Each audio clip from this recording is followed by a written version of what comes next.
말씀을 읽겠습니다. 사울이 블레셋 사람들의 분노를 보고 두려워서 그의 마음이 크게 떨린 자라. 사울이 여호와께 묻자오되 여호와께서 꿈으로도 우림으로도 선지자로도 그에게 대답하지 아니하시고 사울이 그의 신하들에게 이르되 나를 위하여 신접한 여인을 찾으라. 내가 그리로 가서 그에게 물으리라 하니 그의 신하들이 그에게 이르되 보소서 엔돌에 신접한 여인이 있나이다. 아멘. 사울이 블레셋 군대를 보고 크게 두려워하여서 하나님께 도움을 요청했으나 여호와께서 그 무엇으로도 사울에게 응답하지 아니하셨다라고 말씀하고 있습니다. 위기의 시간에 하나님께 기도했는데 왜 하나님께서는 응답하지 않으셨을까? 여러분들 참 신앙인은 평안할 때나 고난의 시간이나 언제나 주님을 의지하고 주님과 더불어 동행하는 자입니다. 사울은 위기의 시간에 너무 두려워서 반짝 하나님을 의지하는 척했지만 평상시 그의 삶은 하나님을 의지하는 삶이 전혀 아니었어요. 그는 왕이 되기 전부터도 하나님의 말씀을 듣고 경건 생활하는 것에 별로 열심이 없는 사람이었습니다. 아버지가 나귀를 잃어버려서 나귀를 찾아오라고 얘기를 했는데 나귀를 찾다가 사무엘을 만났잖아요. 사무엘을 만났는데 사무엘인 것을 알지 못했어요. 사무엘에게 말씀을 듣지도 않았고 그는 하나님을 예배하는 삶에 관심이 없었다는 것을 보여주는 대목입니다. 그럼 왕이 되고 나서도 하나님의 뜻을 따라 살지 않았어요. 아말렉을 진멸하라고 하는 하나님의 말씀도 거역하게 되었고 하나님께서 기름 부어 세우신 다윗을 사랑하고 존중하게 되는데 시기와 질투심에 사로잡혀서 그를 죽이고자 했습니다. 하나님의 말씀이 그를 사로잡고 은혜가 그를 사로잡아야 되는데 말씀 대신에 사탄에게 사로잡히고 또 시기와 분노심에 사로잡혀서 향하던 사울이었어요. 그에게는 말씀도 없었고 기도도 없었고 주님과 동행하는 사람이 없었다라고 성경이 말씀하고 있습니다. 그렇게 살던 중에 위기의 시간이 다가오게 되자 한자 하나님을 의지한 거예요. 그때 하나님께서 응답해 주시겠습니까? 응답해 주지 않으시죠. 여러분들 우리 하나님께 응답받는 사람이 누구 계세요? 다 주님과 동행하는 사람, 주님과 연합되어 있는 자. 이러한 성도를 기도하면 하나님께서 응답해 주시죠. 여러분 우리의 삶이 어떻게 되어야 하는 것입니까? 한자 잠깐 위기의 시간에 기도하는 것이 아니라 사나 죽으나 형통할 자나 고난의 시간이라 늘 우리의 일평생 주님과 더불어 동행할 수 있는 은혜가 있기를 주의 이름으로 축복합니다. 여러분들 사울이 하나님 앞에 응답받지 못하자 그는 신접한 여인을 찾게 되잖아요. 여러분들 하나님께서 응답하지 않으신다면 믿음의 사람들은 어떻게 해야 되는 것입니까? 더 간절히 기도해야 되는 거죠. 구하라, 찾아라, 문을 두드리라 라고 말씀하고 있잖아요. 점점 기도의 강도가 세지는 것을 가르쳐 주는 거예요. 기도에도 응답이 없으면 금식 기도도 하고 새벽 기도도 하고 철야 기도에도 나오고 간절히 매달려서 하나님의 도우심을 구해야 되는 것입니다. 그러나 사울은 위기의 시간에 잠깐 기도했지만 응답이 없자 신접한 여인을 찾게 되었어요. 여러분들 사울의 신앙은 어떤 것입니까? 사울의 신앙은요 종교 다원주의에 빠진 신앙. 하나님도 찾고 무당도 찾고 이게 하나님 보시기에 제일로 가증한 신앙. 여러분들 우리 한국교회 모습이 이렇지는 않은지 우리가 돌이켜봐도 우리의 모습. 내가 위기의 시간에만 반짝 하나님을 찾는 자는 아닌지 하나님도 찾고 전도 치고 하나님도 찾고 무당집도 들락거리고 우리나라 정치인 가운데 상당수가 크리스찬이라고 하지만 선거 때만 되면은 무당집이 막 성망을 이룬다 하잖아요. 얼마나 안타까운 현실인지 모르겠어요. 우리는 범사의 주님의 주권을 인정합니다. 여러분들 다윗은 범사의 주님의 주권을 인정했죠. 그러나 사울은 위기의 시간에는 주님의 주권이 아니라 무당을 찾는 자. 얼마나 안타까운 모습입니까? 우리 일평생 주님을 인정하고 의지하고 주님께 도움을 구하고 살아갈 수 있는 복된 은혜가 있기를 예수님의 이름으로 축복합니다.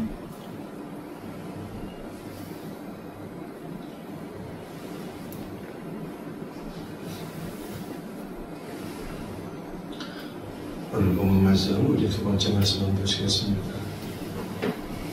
11절부터 읽어드립니다. 여인이 이르되 내가 누구를 내게로 불러 올리랴 하니 사울이 이르되 사무엘을 불러 올리라 하는자. 여인이 사무엘을 보고 큰 소리로 외치며 사울에게 말하여 이르되 당신이 어찌하여 나를 속이셨나이까 당신이 사울이시니이다. 왕이 그에게 이르되 두려워하지 마라. 내가 무엇을 보았느냐 하니 여인이 사울에게 이르되 내가 영이 땅에서 올라오는 것을 보았나이다 하니라. 사울이 신접한 여인 저 무당에게 사무엘을 불러오리라 이렇게 얘기하지 않습니까? 그랬더니 이 신접한 여인이 영이 땅에서 올라오는 것을 보았다 이렇게 얘기해요. 13절에. 그런데 원문을 보게 되면 영들이 땅에서 올라오는 것을 보았다 이런 뜻입니다. 사무엘이 아니라 영들이 복수로 되어 있어요. 귀신들이 땅에서 올라오는 것을 보았다는 것. 사랑하는 성도들이요, 죽은 성도의 영혼은 어디로 갈까요? 주님의 품 안으로 가잖아요. 부자가 죽어서 지옥 불못에 떨어지게 되었는데 눈을 들어 위를 바라보니까 나사로는 낙원에서 주님 아브라함의 품 안에 안겨 있는 것을 보게 되었어요. 아브라함은 믿음의 조상이요 예수님을 상징하는 것이니 주님의 품 안에 나사로가 안겨 있는 것을 보았다 이 뜻입니다. 눈을 들어보니까 위를 바라보니까 성도의 영혼은 죽게 되면 위로 올라가는 거예요. 위로 주의 나라로 올라가서 주님의 품 안에 안기는 것이고, 믿지 않는 자들은 지옥 불못에 빠진다고 성경에 기록되어 있잖아요. 그러니까 성도가 어떻게 땅에서 올라올 수 있습니까? 성도의 영혼은 주의 나라에 있는데. 그러니까 이 친접한 여인 무당이 불러 올린 것은 성도의 영혼 사무엘이 아니라 영들이었다는 거예요. 영들이 귀신들이 올라온다. 사랑하는 성도들이요, 성경은요 가장 기본적으로 죽은 자와의 접촉을 금하고 있어요. 우리는 살아계신 하나님과 교제하는 자이고 살아있는 인격과 교통하는 자가 되어야 되는 거예요. 죽은 자와 교통하는 것은 성경에서 금하는 거예요. 여러분들, 무당이 어떻게 성도를 불러 올릴 수가 있습니까? 무당이 안 되는 거죠. 그런데 이러한 일들을 하는 사람들이 지금도 있잖아요. 천주교, 죽은 자와 교통하는 게 천주교예요. 그러므로 우리는 하나님께서 금하신 것은 절대로 시도해서는 안 돼요. 오늘 무당이 불러 올린 것은 사무엘이 아니라 영들, 귀신을 불러 올렸다 라고 성경이 말씀하고 있는 것입니다. 여러분들이 여인이 사무엘을 불러 올렸는데 영들이라고 성경은 말씀하고 있거든요. 그런데 아무튼 이 신접한 여인이 불러 올린 이 사무엘이 한 말씀을 한번 보시기 바랍니다.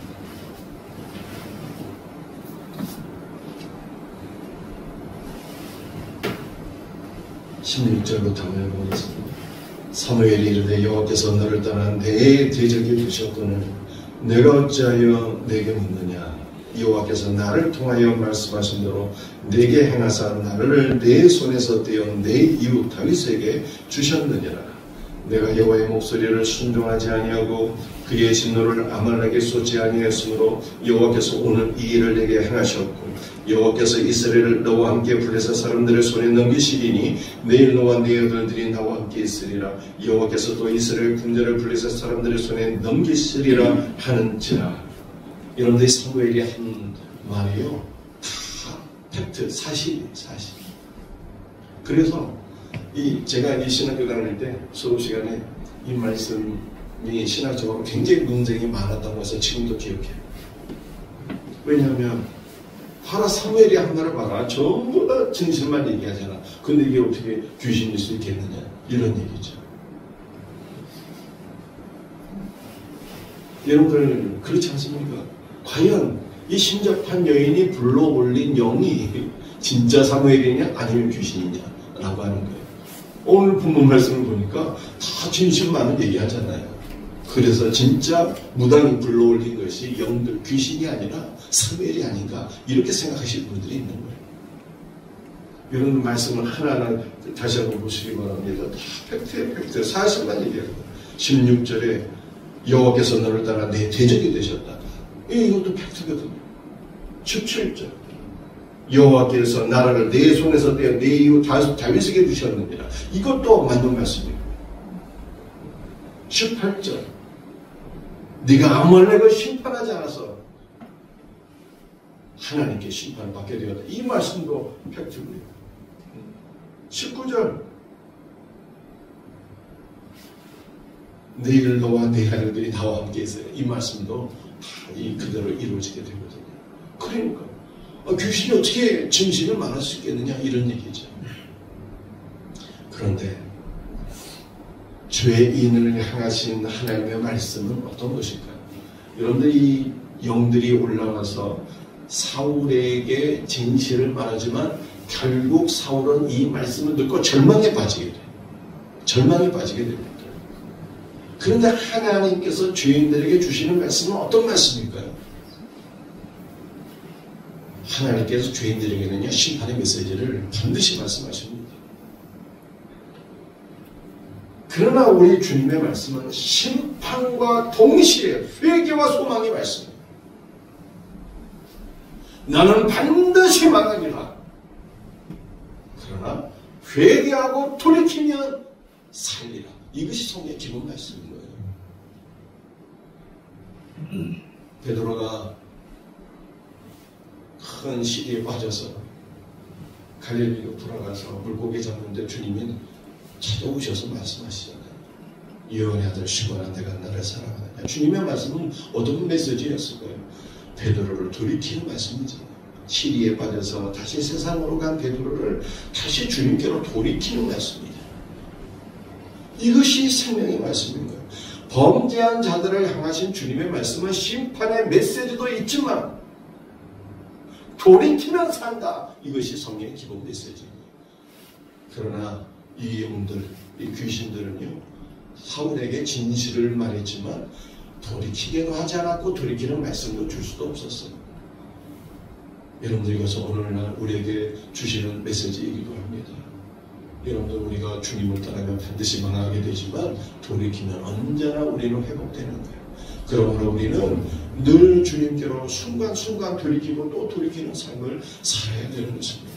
우리 일평생 늘 주님께로 돌이키고 주님과 연합되어지고 주님과 동행할 수 있는 복된 은혜가 있기를 주 예수 그리스도의 이름으로 축복합니다.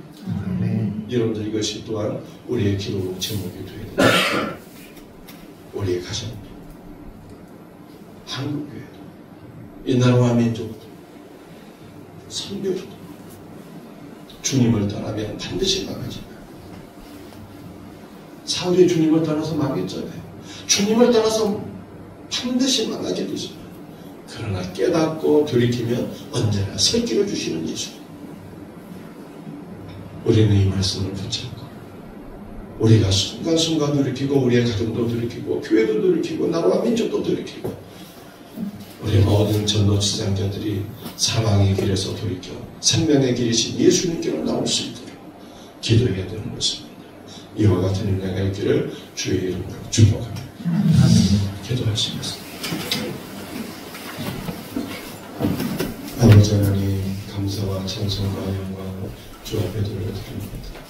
오늘 말씀을 통해서 우리는 참사에 늘 주님의 주권을 인정하면서 주님과 동행하는 삶을 살기를 간절히 기도합니다.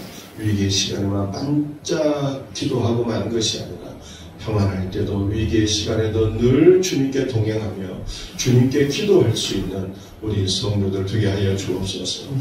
하나님도 믿고 무당도 믿는 이 종교다원주의적인 가증한 삶에 빠지지 말게 하여 주옵시고 오직 예수님만 믿고 의지할 수 있는 복된 성도들 다 되게 하여 주기를 간절히 기도합니다. 범죄한 주인들에게는 늘 심판이 있지만 돌이키며 살 것을 믿나이다. 주여 우리가 순간순간 주님께로 돌이키고 우리의 가정도 돌이키고 우리의 자녀들도 돌이키고 우리 생명생배와 한국교회가 늘 주님께로 돌이키고 그러므로 사망에서 늘 풍성한 생명 가운데로 나아갈 수 있도록 주여 은혜를 베풀어 주시옵소서. 오늘 새벽에 우리 사랑하는 성도들 주의 불로 덮어 주옵시고 간구하는 모든 것들을 들으시고 응답하여 주옵소서. 성령을 부어 주옵소서. 감사하오며 예수님의 이름으로 기도드립니다.